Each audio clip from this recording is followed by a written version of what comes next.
What do you think happens when a self-appointed HOA group decides to bring guns to intimidate others? Maybe they thought they were kings of this little street. Maybe they thought the new residents would be scared and fall in line.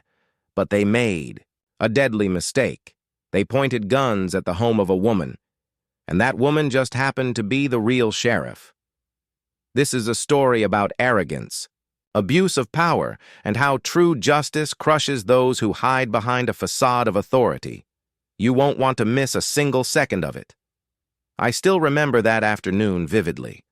The sky was a heavy blanket of gray, like it was ready to collapse, squeezing out every last drop of sunlight.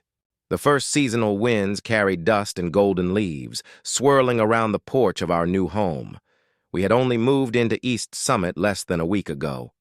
A quiet neighborhood, or at least, that's what I had thought. I was standing in the living room holding a steaming cup of coffee when I heard a knock at the door, rapid, impatient. The kind of knock that tells you someone isn't there to smile and greet you. I frowned, set my cup down on the table, and walked to the door. Standing right outside on the freshly paved walkway was a middle-aged man wearing a blazer pinned with a badge that read East Summit Neighborhood Safety Board, a name that sounded even faker than his badly dyed brown hair. But it wasn't his appearance that made me freeze. It was the black gun in his hand, pointed straight at my wife, Sarah, who had just stepped out of the kitchen. Sarah stopped at the doorway, a dish towel still in her hand. She glanced quickly at the muzzle of the gun, then lifted her head, locking eyes with the man's panicked, reckless gaze. No blinking, no stepping back, no fear, just a slight arch of her eyebrow, sharp enough to cut through bone. And in a voice, low and unnervingly calm, Sarah spoke. "Are you sure you want to do that?" "Officer." I could see the man falter. Sweat began to bead along his temples. If someone had hit pause and snapped a photo at that moment, the frame would have captured. A stranger holding a gun, hands trembling violently. A woman standing tall, eyes cold as forged steel. And me, watching from behind, witnessing the exact moment a would-be aggressor realized he had made a fatal mistake. To understand why this so-called safety board dared to bring a gun to my door and why they never saw their collapse coming, you'll need a little backstory. 5 days earlier, on the very first morning after we moved in, while I was hauling a box of books from the garage into the house, I noticed a bright orange paper stuck to our mailbox. Notice of non-compliance. Mailbox paint out of regulation hue. Correct within 72 hours to avoid citation. No phone number, no contact person. Just a faint embossed seal that said, East Summit Neighborhood Safety Board. I stood there holding that absurd notice, my coffee growing cold in my hand, and wondered, what the hell? Did I accidentally sign up for some idiotic HOA? Just then, Sarah stepped out from inside the house, frowning. "What's going on, honey?" I held out the paper. "Apparently they don't like the color of our mailbox." Sarah took it, skimmed through it, and squinted playfully. "I thought we moved somewhere free. Who the heck regulates mailbox colors anymore?" I chuckled, shrugged, and tossed the paper onto the kitchen counter. We were too busy to care about childish games, unpacking boxes, setting up the internet, buying extra curtains, until 2 days later, when another notice appeared, this time, more serious. Vehicle violation driveway parking obstruction. Fine, $125. Repeat offenses may result in escalation. Sarah had simply parked her SUV neatly on our driveway, blocking neither sidewalk nor road. I looked at my wife, raising an eyebrow. Did we buy into a gated community by accident? Or did we mistakenly sign up for boot camp? Sarah didn't answer. She had already sat down at the kitchen table, opening her laptop, pulling up the house purchase contract. As she skimmed through the PDF, her gaze grew colder, and then she stopped, pointing to a bolded line. "This property is not subject, to any active homeowners association." I gave a low whistle. "So, this safety board thing is just a bunch of self-appointed bullies playing pretend?" Sarah didn't respond. She calmly saved the file into a new folder labeled Evidence, No HOA PDF. Even then, I was still half joking. I thought these people were just bored retirees trying to play neighborhood cops. I didn't realize it yet. Things were about to escalate, fast and dangerously, back to that moment on the porch.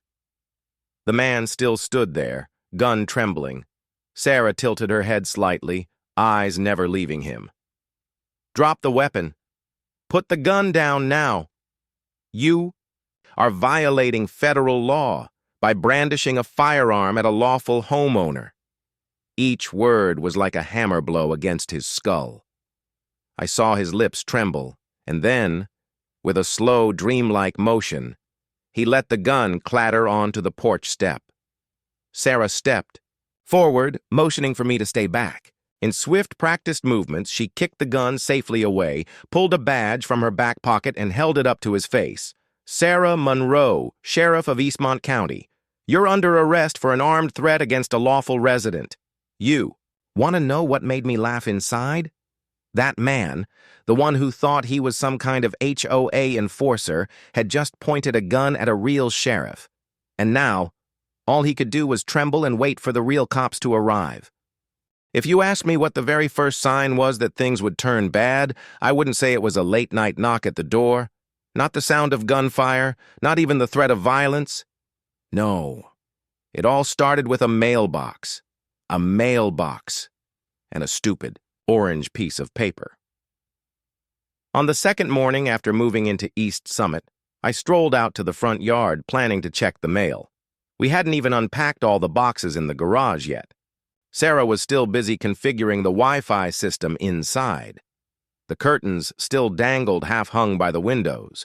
In short, we hadn't even caught our breath, and there it was, slapped diagonally across the matte black steel mailbox, a piece of paper, blazing orange like a hazard light.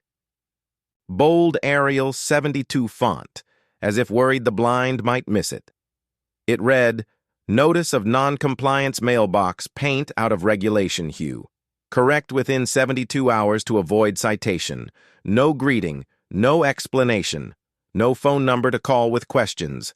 Just a fake-looking, pretentious seal. East Summit Neighborhood Safety Board." I stood there, hot coffee steaming in the chilly air, while inside, my heart went stone cold. Regulation hue? 72 hours? Citation? I turned back into the house, crumpling the paper in my hand. Sarah was wiping down the kitchen counter. She looked up when she saw my face, frowning. "What's wrong?" I dropped the paper onto the table like tossing a dead fish onto a plate. Sarah picked it up, skimmed it, and let out a dry laugh. "They think this mailbox seriously threatens community aesthetics?" I shook my head. "We're not even under a HOA, right?" Sarah's brow furrowed. No more laughter. That evening, Sarah pulled out the home purchase paperwork. Sitting at the kitchen table under the yellow light, she flipped through the contract like a crime scene investigator, and there, right in the middle of the documents, bold as daylight, "This property is not subject to any active homeowners association. Sarah." Immediately saved a copy as a new file. Evidence, no HOA PDF. As for me, I leaned back in my chair, sipping my beer, thinking, probably just bored busybodies. No need to stoop to their level. Oh, if only things had been that simple. The next morning, right as I was leaving for work, I spotted something unusual. Across the street, a man stood close to the curb, dressed in a black jacket and a low baseball cap, holding a long lens camera, repeatedly pointing it at our house. He wasn't photographing landscapes. He wasn't a tourist. He wasn't an innocent passerby. He was the kind of person gathering evidence to accuse someone. I pretended to adjust the mailbox, but kept my eyes on him. He noticed me watching and immediately turned away, pretending to fiddle with his phone. When I walked back inside, Sarah was still in the kitchen.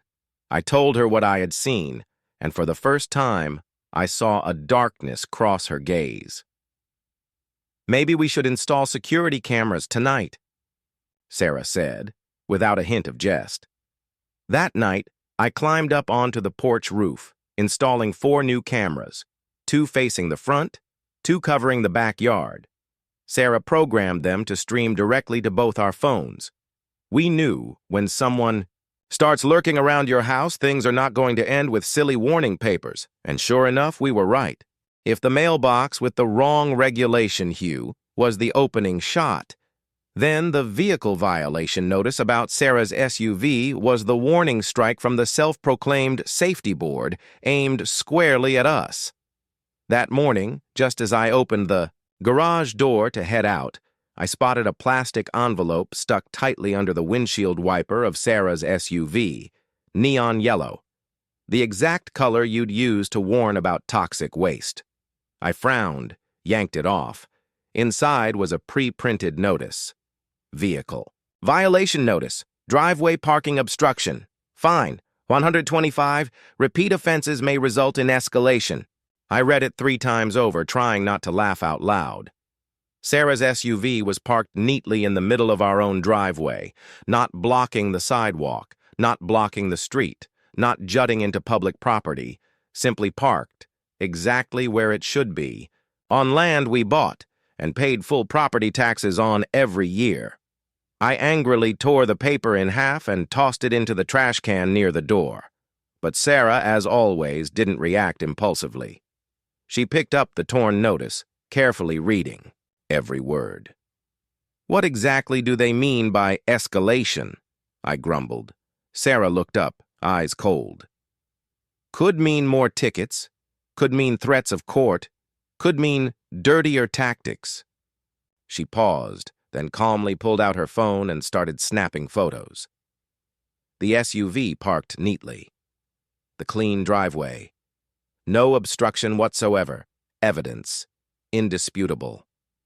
I felt the irritation simmering into an itch at the back of my neck. This wasn't a misunderstanding anymore.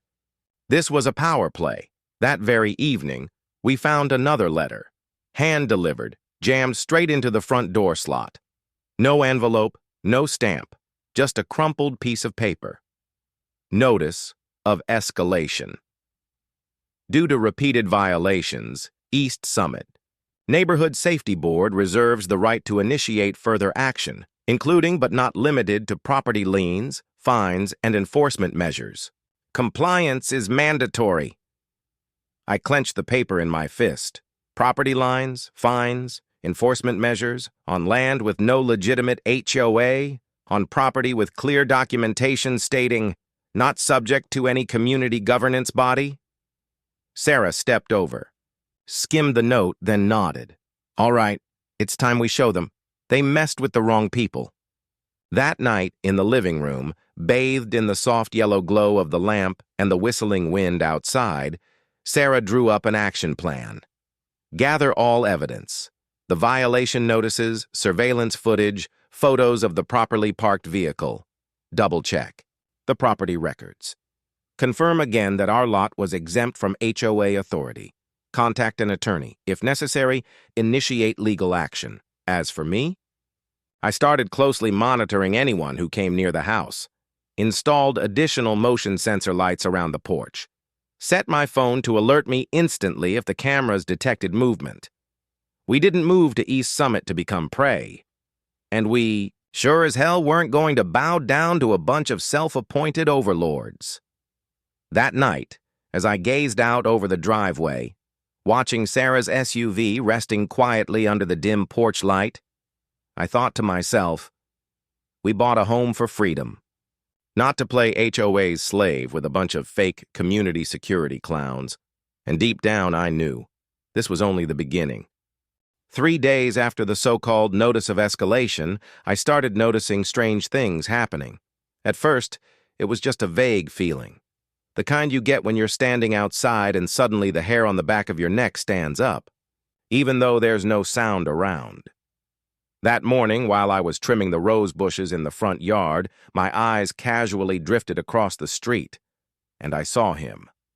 A strange man. maybe in his early 40s, wearing a gray jacket that blended into the overcast sky, leaning against a lamppost holding a long-lens camera. That lens, no doubt, was pointed straight at my yard. I pretended to stay busy with the pruning shears, but my eyes never left. Him. Every 10-15 seconds, he would lift the camera and snap another photo, but he wasn't photographing landscapes. He wasn't some casual tourist. He was photographing me, photographing Sarah's SUV, photographing the damn mailbox. I gripped the pruning shears so tightly my knuckles turned white. Photographing someone else's private property isn't harmless, especially when it's paired with the veiled threats from that damn safety board. I set the shears down and stood up straight.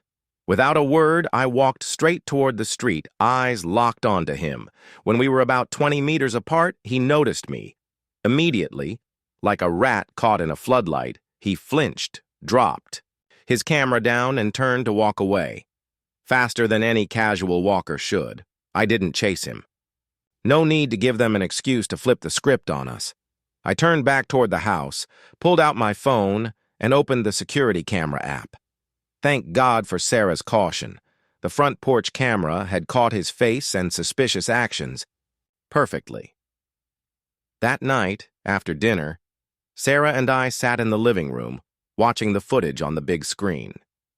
We saw the man standing at 3 different vantage points around the house, photographing the mailbox, the car, even directly into the living room window.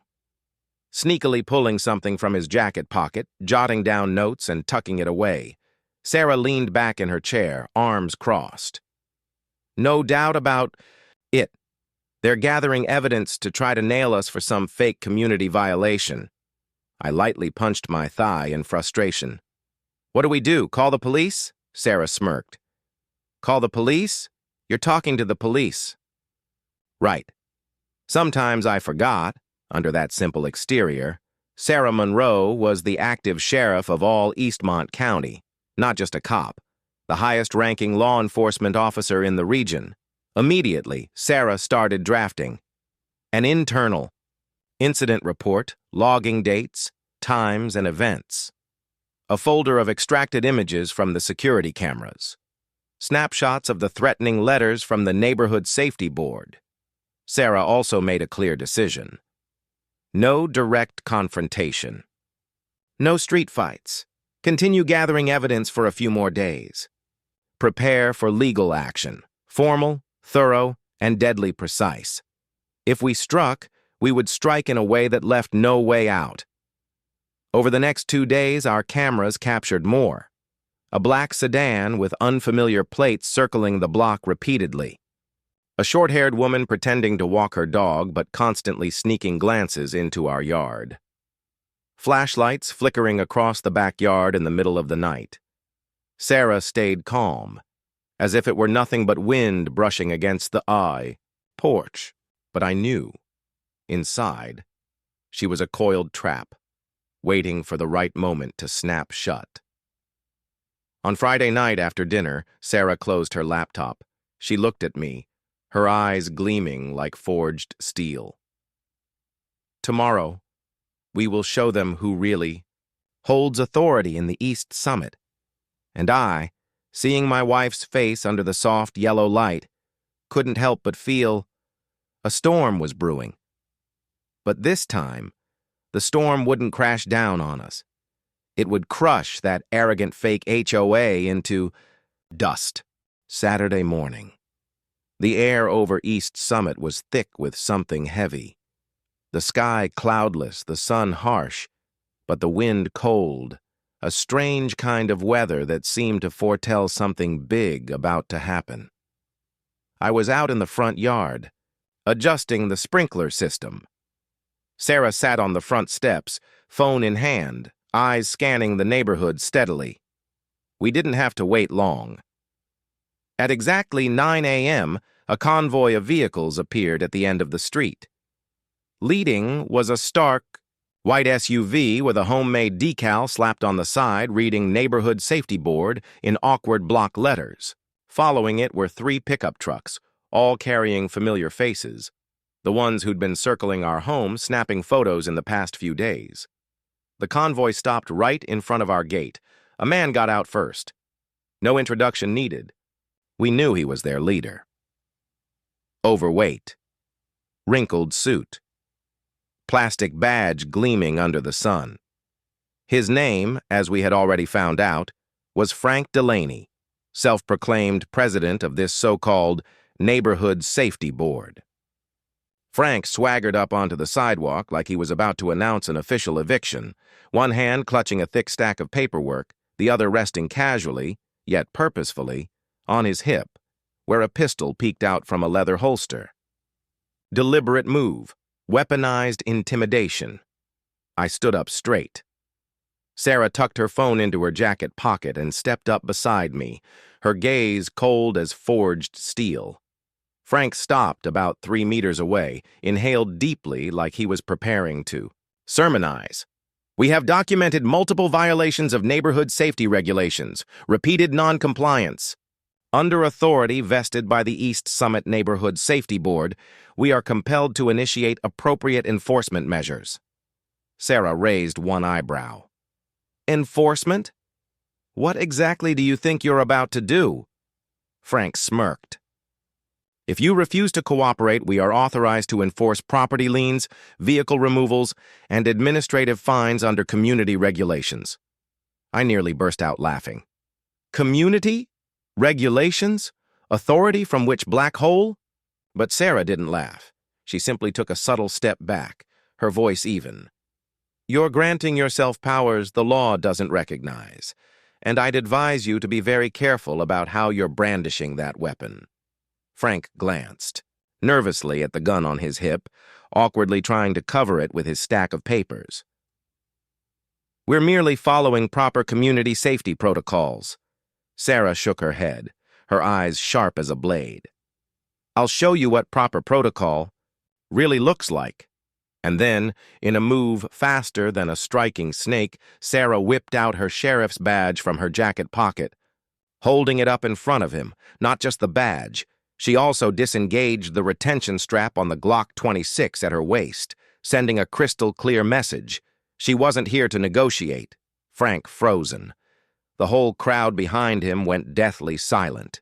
You could hear the dry grass crunching under someone's boot. Sarah lowered the badge, her voice slicing through the cold air. I am Sheriff Sarah Monroe, Eastmont County.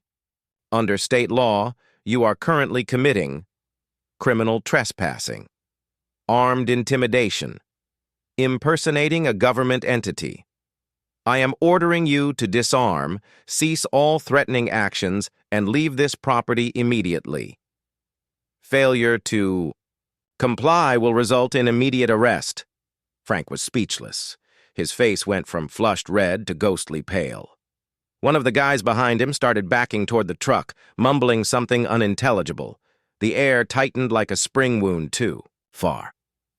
After a few tense seconds, Frank swallowed hard, voice trembling. We just wanted to maintain order. Sarah didn't blink. You maintain order by brandishing weapons and threatening civilians? You just signed the death certificate of your fake organization. Frank glanced around, realizing every escape route had vanished. He turned, gave a sharp whistle. His people shuffled back to their trucks, defeated, like dogs scalded with cold water. Sarah stood there, steady as a monument. The wind tugged at her hair. As for me, I just wanted to laugh out loud right there on the street. The self-proclaimed HOA police had just been crushed by the very law they thought they could abuse, and I knew, deep down inside, their game was over. Only the final blow remained. After that confrontation in the morning, I thought everything would quiet down. But Sarah, she didn't just want them to back off. She wanted to uproot them completely. That very afternoon, Sarah made a call to the county office. It only took 15 minutes for a special investigation team to be formed, under the direct command of the Sheriff's Department, with Sarah herself leading it. And their first target? The East Summit Neighborhood Safety Board. Sarah laid out a clear plan. Verify the legal status of this so-called organization, Audit the sources of collected fines and how the money was used. Identify every instance of abuse of power, threats, and unlawful coercion. That evening, in our makeshift home office, Sarah and I sat down together to comb through every fine notice. Footage from security cameras showing unauthorized surveillance. The video of the morning confrontation, fully captured by our porch camera. Sarah also did something brilliantly strategic. She requested the county's land records office to pull the complete file on East Summit. It took less than an hour for the truth to come out. East Summit had no legally registered HOA. There was no official authorization for the so-called Neighborhood Safety Board. No enforcement powers were ever granted by the city or the county. In other words, they were just a group of people who banded together, printed signs, put on suits, and pretended they had authority to intimidate their neighbors. Full-blown scam. Sarah immediately submitted her findings to the county prosecutor's office. And the very next day, the prosecutor's office issued a warrant to open an official criminal investigation. The charges included impersonating a local government organization, illegally collecting fees, armed intimidation and trespassing, conspiracy to extort property. That night, I looked at Sarah, unable to hide my pride. "You're not just protecting our home, you're protecting an entire community." Sarah simply smiled and took a sip of her tea. That's the duty of a real sheriff. Not everyone gets to command authority. Power must come with responsibility. Those people forgot that. Now they'll have to relearn it. From inside a jail cell. 2 days later, a heavily armed civilian task force, together with county police, simultaneously raided the homes of Frank Delaney and 3 other Corps members. Search warrants, arrest warrants, everything was fully legal and above board. When the task force handcuffed Frank in front of his neighbors, he tried to protest. "We were only trying to protect the neighborhood." But no one believed him anymore. The day Frank pointed a gun at my wife, he sealed his own fate. News spread like wildfire across town. Reporters and local TV crews swarmed East Summit. The headlines the next day read, "Sheriff exposes fake HOA. Extorting residents. East Summit. When neighborhood safety turns out to be a scam. Don't mess with Sheriff Monroe. The price of abusing power." I stood on our front porch, watching the flash of cameras blinking everywhere, and couldn't help but laugh out loud, just like Sarah once said. If you're not doing anything wrong, you have nothing to fear from cameras. But if you abuse power and threaten others, cameras will take you down faster than any gun ever could. That night, as things finally settled down, I sat outside on the porch with Sarah. The SUV parked neatly in the driveway, the mailbox still, shining in its glossy black paint, and not a single ridiculous notice taped onto it anymore. Sarah leaned her head against my shoulder, exhaling in relief. "A small battle, but it has a mighty meaning." I nodded, gently squeezing her hand. "Because freedom isn't always handed to you. Sometimes you have to stand up and reclaim it, with both grit and wisdom. And I knew we didn't just take back our front yard. We restored the dignity of a community that had almost surrendered." The arrest of Frank Delaney and his cronies sparked a storm larger than anything East Summit had ever witnessed. Within just 24 hours, the news had spread throughout the entire town. And not just the news, outrage spread like a dry season wildfire. The residents of East Summit, who had long remained silent, enduring vague threats, questionable fines, and community rules that had never been voted on, were now wide awake. An emergency town hall meeting was organized the very next evening at the neighborhood park. Sarah and I arrived early. As we stepped onto the grassy field, I was momentarily taken aback. At least 150 people had gathered. Banners and signs were everywhere. Some held posters that read, "No more fake HOA, freedom from bullies, our homes, our rights." No one was afraid anymore. Now they were angry. And united, An elderly man stepped up onto a makeshift stage built from two wooden crates. Holding a microphone, his voice trembled but rang loud and clear. For years, we stayed silent. We let them pretend they were the law. We paid fines without asking why.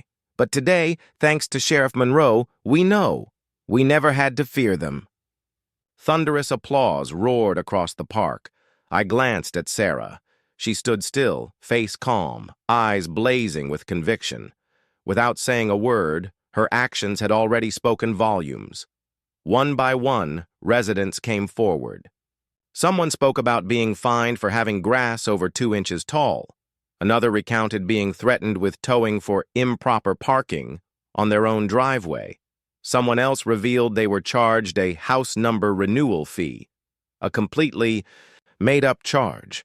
Hearing all these stories only made it clearer. East Summit didn't need a fake HOA to protect the community. The East Summit needed truth. It needed respect for every individual's freedom. By the end of the meeting, a resolution was proposed and unanimously signed by the residents. Terminate all activities of the self-proclaimed Neighborhood Safety Board. Audit all illegally collected. HOA funds. Establish a new residents committee. Transparent, voluntary, with no power to fine or wield weapons, solely focused on true community support. Sarah stepped up to the podium for the first time that night, taking the microphone. She spoke simply, but powerfully. The law is not a tool for a few to weaponize against the many. The law exists to protect every one of you, and I will be here to ensure that you are never threatened again. The applause lasted nearly a full minute. For the first time in many years, the people of East Summit were no longer a frightened crowd. They had become a true community, united, free, and awakened. The following days were filled with change. All Neighborhood Safety Board signs were torn down. Every fake HOA account was frozen. Illegally collected fines were ordered to be refunded to the residents. Frank and his co-conspirators were brought to court. The prosecutor pushed for the maximum sentences for fraud and armed intimidation. They faced many years in prison and the likely loss of their assets to compensate the community. Stood from a distance, looking over the neighborhood we had chosen to call home. Now it was filled with children's laughter. American flags flutter in the breeze, houses standing proud, no longer bowed under absurd, imposed rules. I turned to Sarah and whispered, "We didn't just move into a house, did we?" She smiled. "No, we moved into a community, the kind we deserve to call home." 3 months after the so-called Neighborhood Safety Board collapsed, East Summit had changed. No more ridiculous warning notes taped to doors. No more strange knocks at dawn. No more suspicious glares from self-proclaimed neighborhood enforcers. Now, every morning when I step out onto the porch, I see neighbors smiling and greeting each other. Backyard barbecues and get-togethers. Children riding their bikes freely on the sidewalks, no longer stalked or shouted at. The community had truly come back to life. And Frank Delaney and his cronies? The court sentenced Frank to 7 years in prison for fraud and armed intimidation. The remaining members received suspended sentences and hefty fines. The assets of the safety board were seized and auctioned off to reimburse residents who had been wrongfully fined. The day Frank was led out of the courthouse in handcuffs, in front of reporters and cameras, I simply stood at a distance, arms crossed, and thought to myself, now that's what a regulation color really looks like, the dull gray of a prison jumpsuit. Sarah was awarded the Community Justice Award, honoring her courage and leadership in defending the rights of residents. But as she always said, I just did what was right. When power is abused, it's our duty to stand up. No silence. No fear. No compromise. As for me, I learned a different kind of lesson. Never underestimate a woman with a sheriff's badge, and never threaten the freedom of an American on their own land. We still keep the old mailbox. No repaint, no color change. It stands there, jet black, like a small flag declaring, we live free. We live by the law, and we don't bow to anyone hiding behind fake authority. Sometimes, on windless evenings, Sarah and I sit on the porch steps, watching the neighbors' porch lights flicker on one by one. Sarah rests her head on my shoulder, and we sit in silence, soaking in the peace we reclaimed, with wit, with courage, and with an unshakable belief in true justice. Because after all, freedom doesn't come naturally. Freedom must be defended every single day. And like Sarah once told me, the very first night we moved in, if someone thinks they can bully us into living in fear, they've clearly never met Monroe. Here is the full and accurate English translation of the final segment you provided, maintaining the emotional tone and narrative cohesion. When they were led out of the neighborhood in handcuffs, that's when they finally realized intimidation only works when the people stay silent. But this time, we didn't stay silent. We didn't back down. We didn't bow to counterfeit authority. We reclaimed our freedom, not with shouting, but with action, with evidence, and with integrity. East Summit is different now. No more self-proclaimed rules. Only free people, proud to be exactly that.